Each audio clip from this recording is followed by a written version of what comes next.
Utaratibu na suna za kutoka msikitini. Moja, kutoka kwa mguu wa kushoto. Anza kwa mguu wa kushoto unapotoka msikitini. Pili, kusoma dua ya kutoka msikitini. Allahumma inni as'aluka min fadlika. Tatu, kutoka kwa utulivu. Usikimbie, usipige kelele, endelea kuheshimu mazingira ya msikiti. Nne, kutoka ukiwa na nia njema.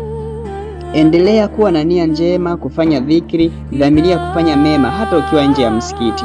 Tano, la mwisho, epuka mambo yasiyofaa, mazungumzo yasiyo na faida na vichekesho visivyo na manufaa au visivyo na heshima.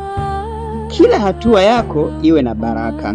Share ili na wengine wajifunze na wanufaike pia, na follow page hii ili uendelee kuwa mwanafamilia wa Tuijenge Imani Yetu Islam, na uendelee kujifunza dua mbalimbali na mawaidha ya kuhamasisha imani na kurekebisha nyoyo zilizoharibika. Kila siku yanatumwa hapa. Asanteni sana kwa kuwa mwanafamilia wa Tuijenge Imani Yetu Islam.